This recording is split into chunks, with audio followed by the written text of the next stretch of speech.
का गजर वाजला, तुम्हाला उठवायला गजर वाजला बघा. मुख्यमंत्री होण्याचं स्वप्न स्वप्नच राहिलं. मुख्यमंत्री बदलत गेले, पण दादा मात्र कायम राहिले.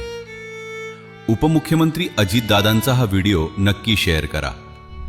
राजकारणाचा अफाट अनुभव, सकाळी 6 वाजल्यापासून कामाची शिस्त, निर्णय घेण्याची क्षमता असूनही तब्बल 6 वेळा मुख्यमंत्री पदानं अजितदादांना हुलकावणी दिली. प्रत्येक वेळी वाटायचं यावेळी दादाच मुख्यमंत्री.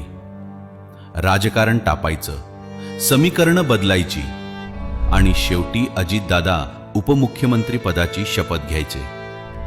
हे एकदा दोनदा नाही तर तब्बल 6 वेळा घडलं. पण पद मिळालं नाही म्हणून दादांनी कधीही काम थांबवलं नाही. उलट प्रत्येक वेळी अजून जोमानं, अजून जबाबदारीनं काम केलं. जोपर्यंत माझे हातपाय चालतायत तोपर्यंत तुमचं भलं करत राहीन, हे वाक्य आज सोशल मीडियावर व्हायरल होतंय आणि दादांच्या आयुष्याचं सार सांगून जातंय. अजित पवार यांनी महाराष्ट्राचे अर्थमंत्री म्हणून किमान 11 वेळा बजेट सादर केलं. यावरूनच राज्याच्या राजकारणातील त्यांचं महत्त्व किती मोठं होतं हे दिसून येतं. राज्याच्या सर्वोच्च पदानं जरी हुलकावणी दिली तरी दादांनी नेहमीच सर्वोच्च काम करून दाखवलं.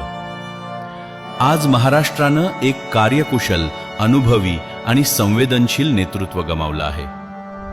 महाराष्ट्रातील एका अजित पर्वाचा आज अंत झाला, पण दादांच्या आठवणी, त्यांचं काम सदैव जिवंत राहील.